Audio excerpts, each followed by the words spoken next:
Vous écoutez Bretagne 5, il est 8h15. Bretagne 5, l'invité de la matinale. Et ce matin, notre invité est Jérôme Kerbeuf. Il est secrétaire départemental du syndicat Alliance Police des Côtes-d'Armor.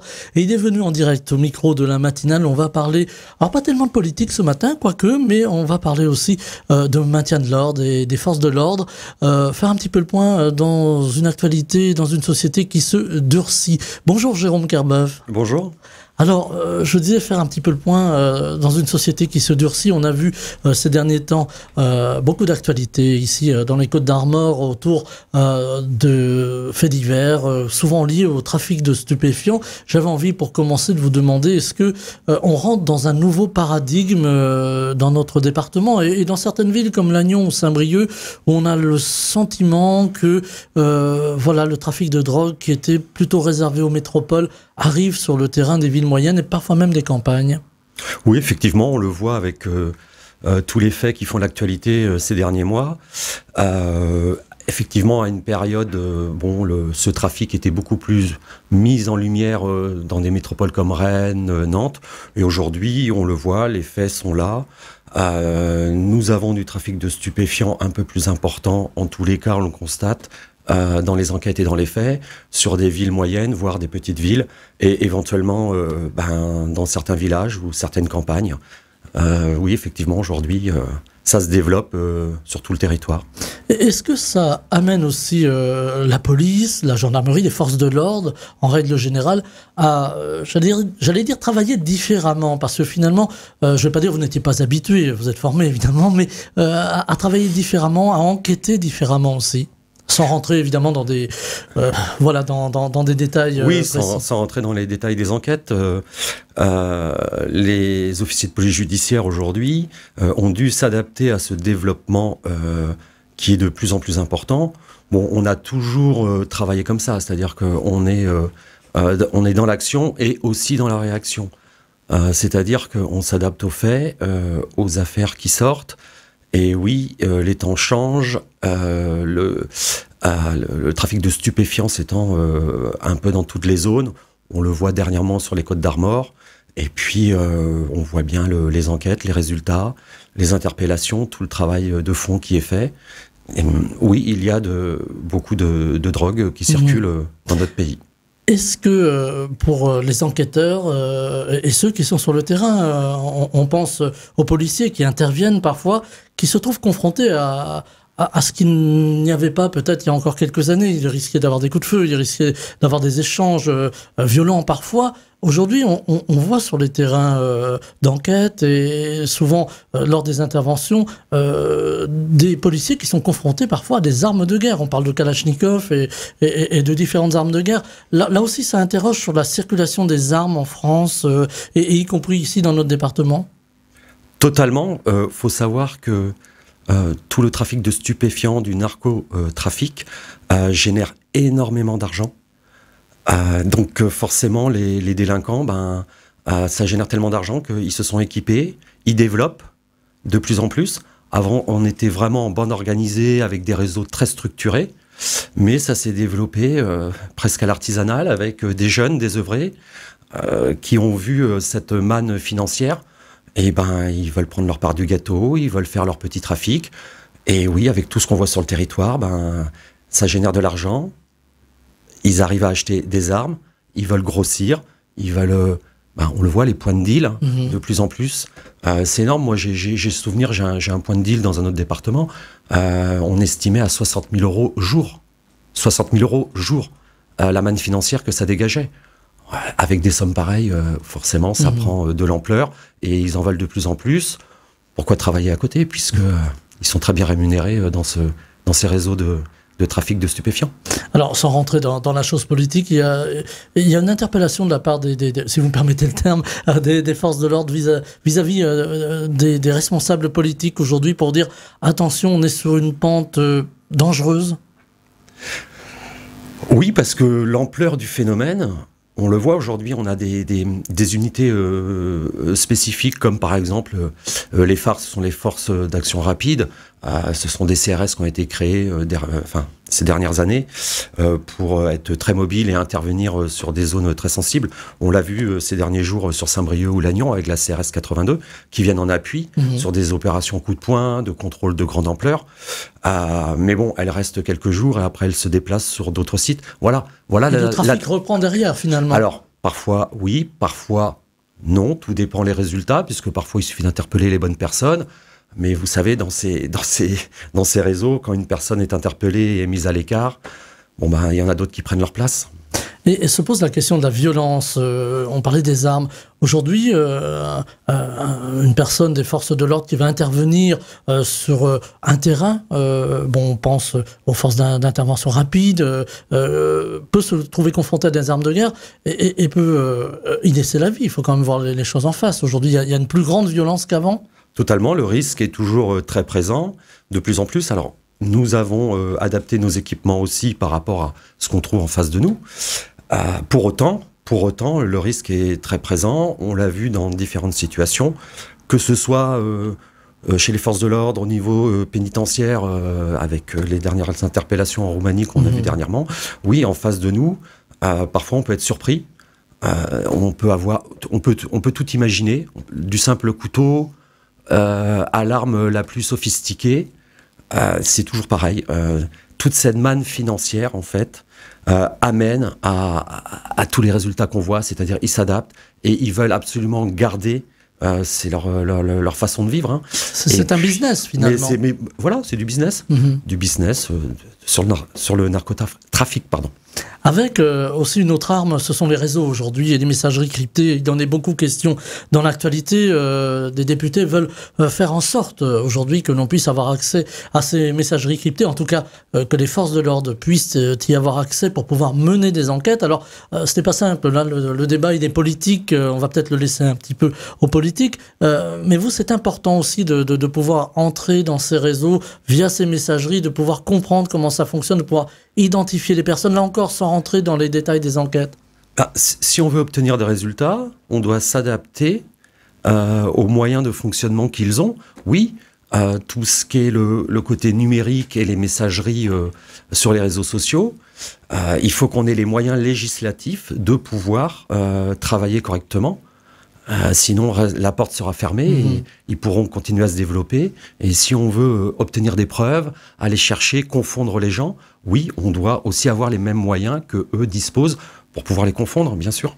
On est passé en fait de l'écoute téléphonique, ça fait un peu désuet de le dire comme ça aujourd'hui, à finalement une forme de cyber-enquête, hein, on pourrait le dire comme ça. Est-ce que, là encore, sans trahir de secrets professionnels, est-ce qu'aujourd'hui il y a parmi les forces de l'ordre des services qui sont spécialement dédiés pour ces enquêtes, en tout cas pour ces aspects des enquêtes? Alors oui, nous avons des services totalement dédiés, mais c'est trop peu. On a des cellules particulières sur les cyberattaques, la cybersurveillance, mais c'est toujours pareil, il nous faut des moyens.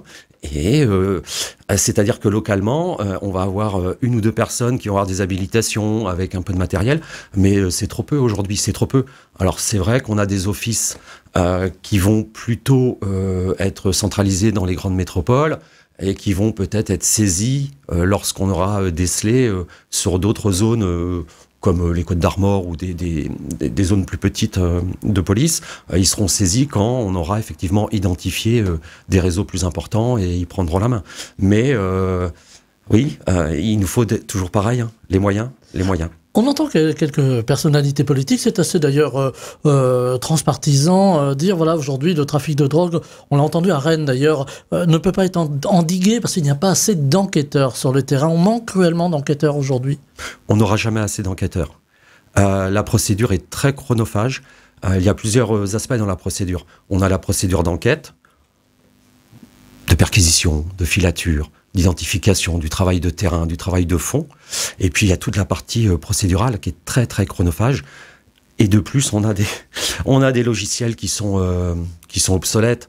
Regardez, depuis, on a un logiciel d'enquête, de rédaction qui n'a pas été mis à jour depuis le mois de juillet l'année dernière, alors que la législation a évolué. Il y a des actes qu'il faut refaire, je dirais, en version papier au lieu de la dématérialiser. Tout ça prend énormément de temps. On est passé au numérique ça marche avec complication. La justice doit aussi se mettre au numérique, donc deux ministères qui travaillent côte à côte, qui doivent aussi s'adapter. C'est pas toujours facile. Les passerelles ne se font pas facilement. Alors non, mais c'est aussi une question technique, budgétaire, de moyens humains. Et non, il n'y aura jamais assez d'enquêteurs. Et la charge de travail est énorme. La charge de travail est énorme. On a entendu Bruno Retailleau, Gérald Darmanin beaucoup s'exprimer ces temps derniers justement sur le narcotrafic, avec la possibilité de retour de ce qu'on appelait autrefois les QHS, ces fameux quartiers de haute sécurité pour regrouper les narcotrafiquants les plus dangereux, les empêcher de communiquer avec l'extérieur, de faire leur business, là encore. Est-ce que pour vous, c'est une bonne idée ou une fausse bonne idée ? Écoutez, j'ai pas d'avis tranché. Par contre, ce que je peux vous dire, que si c'est mis en place, il faut que ça marche. C'est-à-dire, on le voit dans certains reportages, dans les prisons, on vous explique que tel dispositif, mais dans les faits, ça fonctionne pas. On retrouve des téléphones portables, de l'internet, des puces, ils sont livrés avec des drones. Enfin, à un moment donné... Ce sont des tablettes aussi, on a vu. Alors, effectivement, mais tous ces moyens d'évolution sont détournés. Avec de la technique, parce qu'ils ont beaucoup de connaissances, et puis il y a des choses qui arrivent à rentrer dans les prisons, quoi qu'il en soit. Donc effectivement, c'est ces quartiers de haute sécurité, mais il faut que ce soit d'une étanchéité qui soit sans faille. Sinon, oui, mais il faut que ça fonctionne. Donc il faut se garantir, et une fois de plus, se donner les moyens, et il faut que ce soit suivi et vérifié. Alors il y a aussi la petite délinquance. Alors je ne sais pas s'il y a une petite ou une grande délinquance, ça vous pourrez nous le dire, mais les petits délits, on a souvent des personnes qui sont arrêtées parce qu'elles ont commis un délit sur la voie publique ou autre, et souvent on entend les policiers qui se plaignent, qui disent bien oui, on les a arrêtés le lundi, le jeudi on les a recroisés, nous toisant. Voilà. Est-ce que là aussi il y a un travail important à faire pour la justice, pour adapter finalement les peines, aussi courtes soient-elles, pour éviter justement ce genre de choses, de retrouver ces délinquants qui vont peut-être récidiver dans la rue? Écoutez, on a un arsenal législatif. On a le code de procédure pénale et le code pénal pour travailler.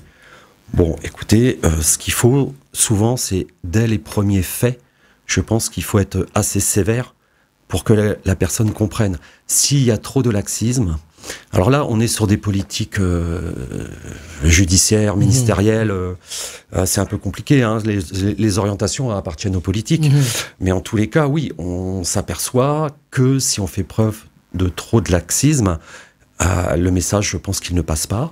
Il n'y a plus de peur de la justice, il n'y a plus de peur des forces de l'ordre. Finalement, quand ils pensent qu'il leur arrivera pas grand-chose, ils continuent, ils continuent. Combien de fois, quand vous allez aux audiences du palais de justice de Saint-Brieuc, bon, quand ils énumèrent les faits pour lesquels ils ont déjà comparu, qu'ils ont 10, 15 mentions au casier judiciaire, bon, à un moment, nous, on se pose la question quand même. Ça peut continuer longtemps. Donc, peut-être qu'on a un arsenal législatif et qu'il faut appliquer le droit, tout simplement. Et il est prévu certaines peines. Alors oui, c'est toujours une fourchette. Hein. La peine qui est prévue est au maximum. Et après, c'est gradué. Bon, peut-être qu'il faudrait monter le curseur dès les premiers faits. Ça, en tous les cas, on pourrait voir peut-être ce que ça donne. On pourrait le tenter. Avec, là encore, on va rentrer un peu dans la politique, pardonnez-moi, mais vous parliez de moyens tout à l'heure. Est-ce que finalement la hiérarchie, là encore, hein, je ne vous demande pas de trahir de secret, mais est-ce que la hiérarchie vous écoute aujourd'hui? Est-ce qu'elle est consciente qu'il y a un manque de moyens, que finalement il y a une bataille entre, alors on parlait du narcotrafic, mais ça peut être dans d'autres domaines, entre ceux qui risquent de se faire attraper par la police, qui ont un coup d'avance technologique, et la police qui est un peu à la peine, la police ou la gendarmerie qui est un peu à la peine aujourd'hui. Est-ce qu'il faudrait un grand plan, par exemple numérique, cyber, pour la police, pour la gendarmerie, plus largement pour les forces de l'ordre, pour pouvoir avoir ce coup d'avance? Alors, ce serait une très bonne idée. Malheureusement, je pense que les budgets sont contraints. Alors oui, on est en période de restrictions budgétaires, voilà, évidemment. Les budgets sont contraints, il y a des orientations et des priorités. Il y a la loi d'orientation du ministère de l'Intérieur avec tous ces axes prioritaires. Ce sont des budgets énormes. Je pense que oui, il nous faudrait des budgets bien plus conséquents pour pouvoir tout assumer. Et c'est déjà compliqué parfois d'assumer notre quotidien, avec les moyens humains, on manque de personnel, on manque d'enquêteurs. C'est tellement coûteux que, écoutez, tout est priorisé. Mais alors, je pense qu'on n'aura jamais un coup d'avance. Je pense qu'on s'adapte toujours. On est plutôt dans la réaction que dans l'action. Je vous sens un peu fataliste là-dessus. Parce qu'il suffit de regarder depuis des décennies. On s'est toujours adapté à la criminalité, à la délinquance. Voilà, c'est pas un travail facile. On est en France. La loi, la procédure pénale est très, les droits de la défense sont très importants. Ça prend beaucoup de temps. Nous, on voudrait de la simplification pour pouvoir travailler avec moins de contraintes. Oui, moins de contraintes, moins de paperasse, tout en respectant la procédure, évidemment. On a entendu une proposition de loi possible encore pour garder dans certains dossiers une part de l'enquête, de l'instruction confidentielle, afin que la défense n'ait pas accès aux méthodes employées par les forces de l'ordre pour démanteler tel ou tel réseau ou mettre la main sur tel ou tel délinquant ou grand criminel. Est-ce que pour vous c'est une bonne idée, même si on sait qu'elle est très controversée, est-ce que c'est une bonne idée pour aussi préserver le travail des enquêteurs ? Totalement. Où est le problème ? Où est le problème de ne pas faire cela ?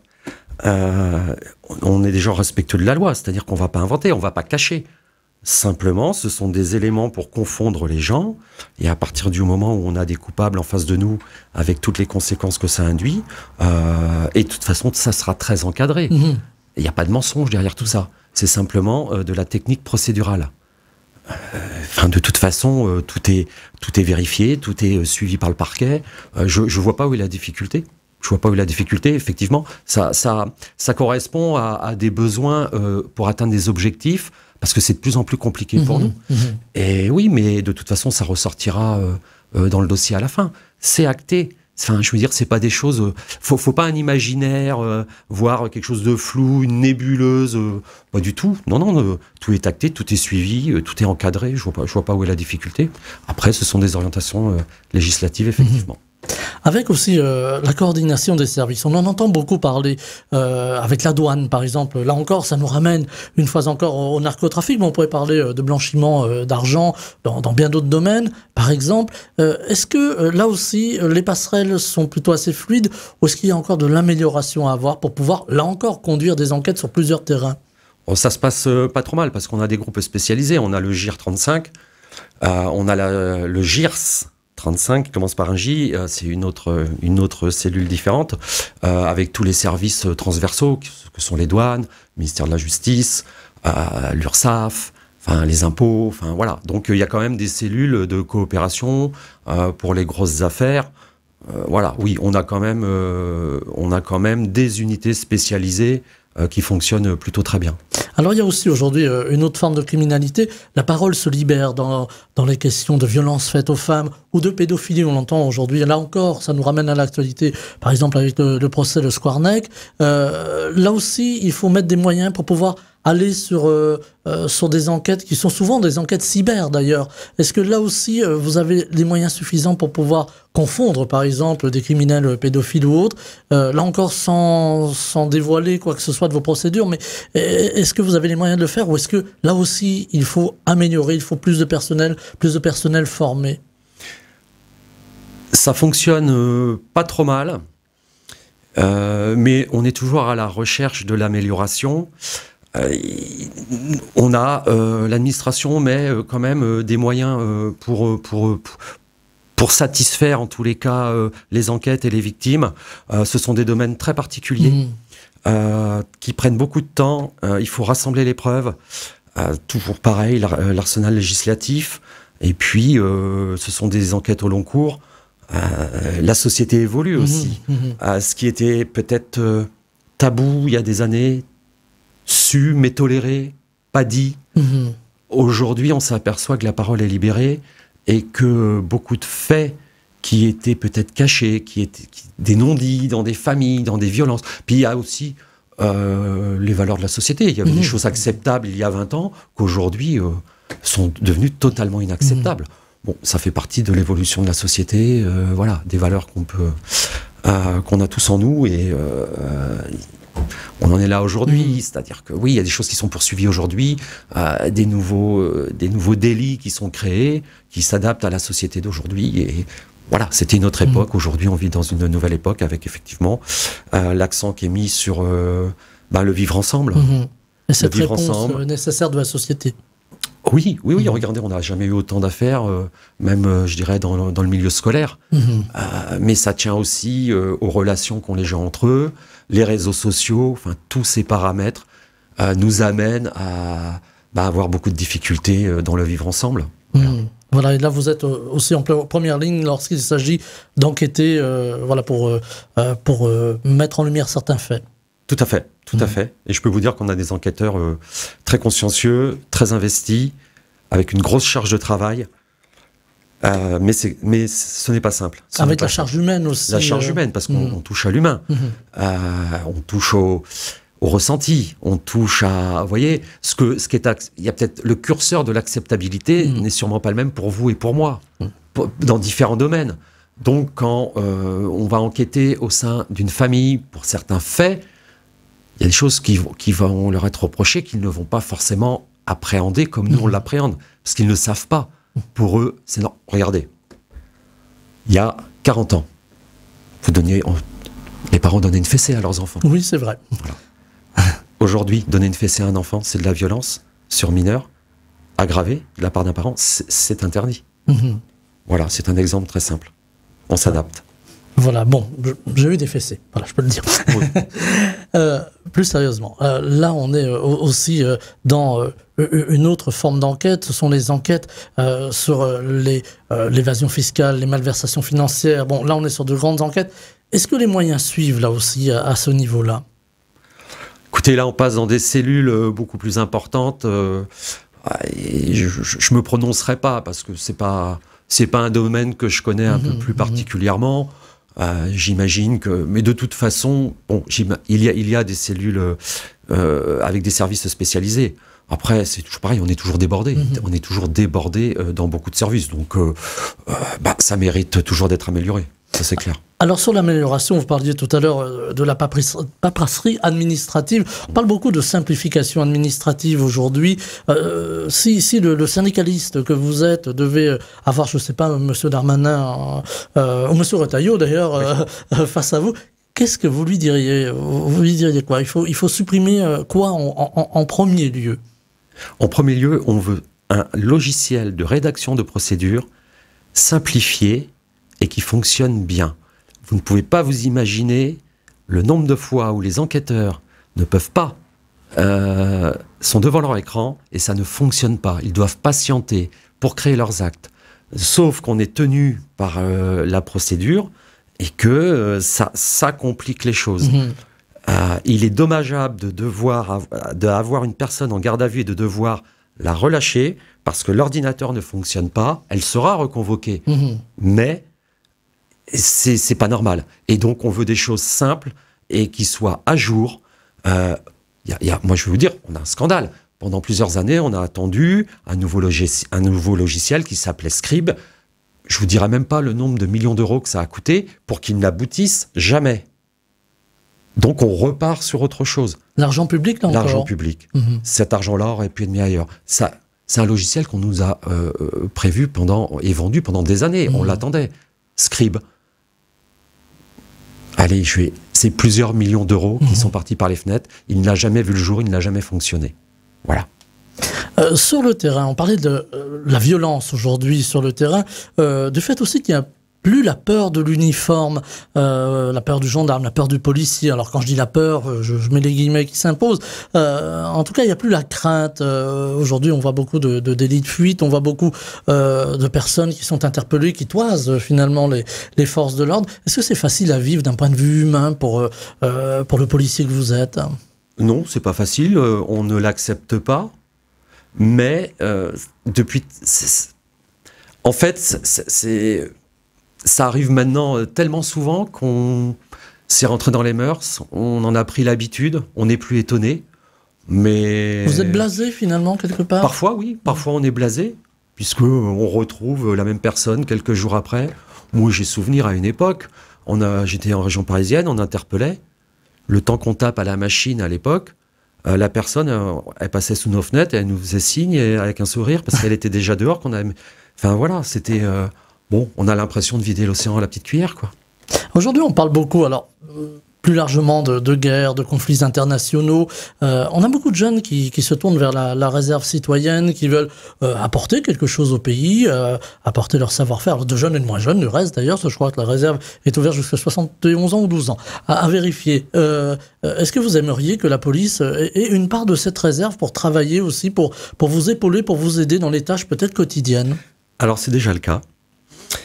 C'est déjà le cas puisque Saint-Brieuc, par exemple, est un centre de la formation de la ROPN, la réserve opérationnelle de la police nationale. Nous utilisons des réservistes de cette réserve qui travaillent avec nous, à qui on fait appel ponctuellement quand on n'est pas assez pour travailler, puisqu'il nous manque des effectifs. Donc oui, ce sont des gens qui sont formés, notamment sur Saint-Brieuc, centre formateur. Il y a beaucoup de candidats.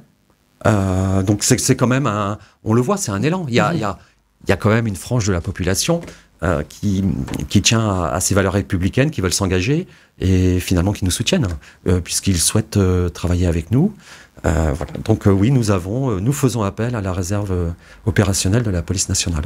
C'est plutôt quelque chose qui vous soulage finalement de vous dire qu'il y a des personnes qui s'engagent, qui ont envie, et on l'entend dans la population aujourd'hui. Alors il y a deux franges de la population, ceux qui ne veulent pas de la police, et puis celles qui veulent que la police soit là, garantisse leur sécurité, bon, dans un monde très incertain, dans un pays fracturé, il faut bien le dire aussi. Oui, après, il ne faut pas se tromper. C'est-à-dire que cette réserve opérationnelle, elle doit venir en appui et en soutien. Par contre, elle ne doit pas pallier le manque d'effectifs et ça ne doit pas masquer le problème qu'on a en effectifs. C'est là où je voulais en venir. Ça ne va pas résoudre le problème des effectifs réels, des besoins réels. Aujourd'hui, non. Bien sûr que non. On les utilise pour parfois remplacer des titulaires manquants. Pour X raisons, et des départs à la retraite qui ne sont pas remplacés. Moi, je suis très inquiet pour le département des Côtes-d'Armor. On n'a eu aucune arrivée en septembre l'année dernière. Un mouvement d'hiver, on n'a pas été servi non plus.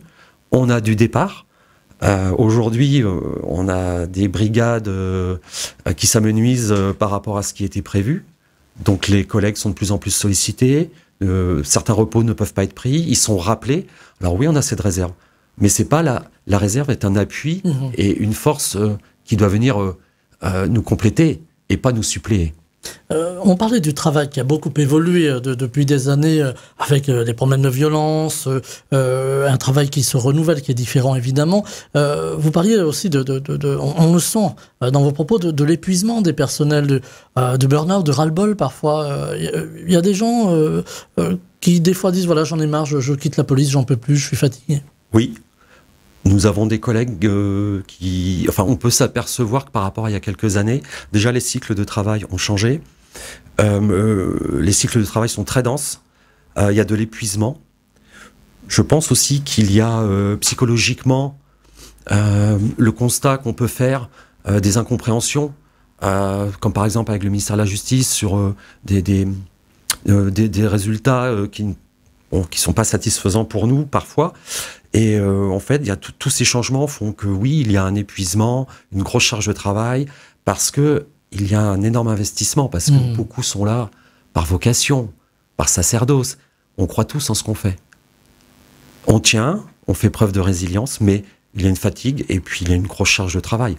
Et parfois, quand les moyens ne sont pas là, moins on est, plus on travaille, moins on peut prendre de repos.